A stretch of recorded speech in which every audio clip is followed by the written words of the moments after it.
Hi bakers, welcome back to my channel. It's Sandy here from the Sour Strawberry, and today I am going to walk you through my easy overnight sourdough bagel recipe. So let's jump in. I'm starting with the dough that I made last night, and you obviously can get the recipe over on the blog, and I'm scooping it out onto a lightly floured surface. This dough is really thick, quite heavy, so it's pretty easy to work with, but you do want to flour up because it is kind of sticky. And so what we want to do next is flour our hands, obviously, and then what we're going to do is we're going to shape it into a log, and you want to try and get it as even as possible so that all of your bagels are the same size. So you see I'm just kind of squeezing it with my hands, working it out, making it a little bit longer, and then pushing the end in so that I don't have a little skinny end. Okay, and when I get it to where I'm kind of happy with it and it looks pretty even, if it's sticking, add a little bit more flour underneath there. I am going to take my bench scraper and I'm going to cut this in half. Okay, and then each side into quarters. And then you're going to turn them the other way, and you're going to cut each one of them in half. So this recipe makes 8 large bagels, and whenever Ian and I are making these, we always do a double batch because, hey, you can put them in the freezer and they freeze really well, or you can share them with your favorite neighbors. So next what we're going to do is we're going to roll these up into a ball, and then we're going to place them onto a baking sheet, and I've got some parchment paper over top of that. And once they're all on there, we're going to cover them with a clean kitchen towel, and we're going to let them rise, I don't know, half an hour. Okay, and I only put 6 on each sheet, giving them room to expand a little bit. So I've got a couple of sheets in the background here, so I'm just showing you I've got this set of 6 set up, and here we are, we're covering them, and we're going to give them a little rest.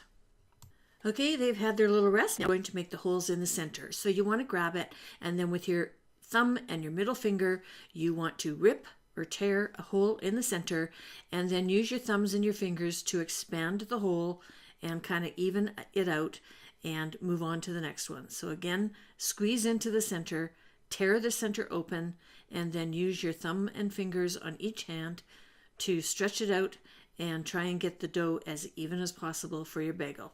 And you're going to do that for all of them, and then you're going to cover them again and let them sit for another 20 minutes. And then while we're doing this, we need to bring a large pot of water to a boil, and you also want to get your toppings ready.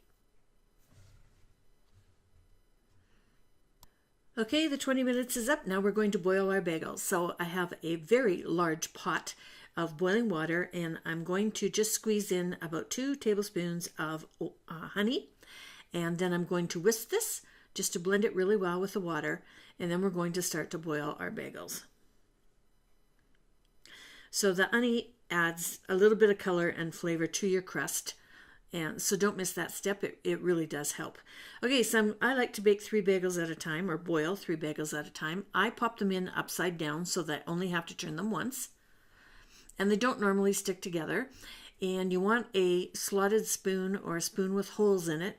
You're going to have to turn these after 20 seconds and then let them boil for another 20 seconds, and then you're going to place them back on your baking sheet. Okay, so I'm just waiting for my 20 seconds to be up. I'm kind of leaving this one at real time just so you get the hang of it. And you see they're kind of floating around. They're starting to get really lumpy and weird looking. That's quite normal. Don't freak out. Okay, they get a really funny skin when they do the boiling, but it does smooth out when we get to the baking stage. Okay, so I've turned them over and I have started my timer again. Another 20 seconds is gone, and now I'm just going to scoop them out. Because I put them in upside down, they're now right side up, so it's easy just to pop them out and then add the other 3. And I do these 6 at a time because the next step, you're going to bake them for 24 minutes. And so what I do is I just turn the water off and put the lid on. And then that way, when I'm ready to start my next set, I don't have to wait very long for my water to boil. Okay, so my 20 seconds are up. I just flip them over. And now we're going to boil this side for 20 seconds again, and then we're going to use our slotted spoon and we're going to dig them out of the boiling water, put them back onto the cookie sheet, and our first 6 are done. We are ready to do the toppings. So obviously you want to prep your toppings ahead of time. I have shredded Asiago and cheddar cheese and everything bagel on these plates. We like lots of cheese on our bagels, as you can tell, and I am loading 4 of these up with the cheese. I put the cheddar on first and then a little bit of the Asiago on top, and then I'll show you how to dip the other 2. Okay. And the best part about baking these is some of this will run down and get all crusty on the bottom, and you get those nice little cheese crackers when you're finished baking these, and Ian considers those his favorite treat on bagel day. Okay, so we have enough cheese on those ones. These 2, I'm going to do everything bagel, so you just pop them upside down onto the plate of the goodies and then back onto the cookie sheet. Really easy. Okay. Clean my fingers a little bit, and now we're ready to put these into the oven. I only bake on the top level of my oven, and I have another baking sheet on the bottom. This helps to redirect the heat a little bit so the bottom of the bagels don't burn. I have found that if I try and do 2 sets at a time, one of them always gets a too dark bottom, even if I take them out halfway through and switch. So I have just gone to baking 1 sheet at a time. And as you can see, these are nice and gooey. They're all sticking together. And there's some little cheese goodness all over the place there. And there we are. There's our first 6 bagels. Yummy, yummy, yummy. Okay, hope you enjoyed today's video. And here's another one I thought you might like.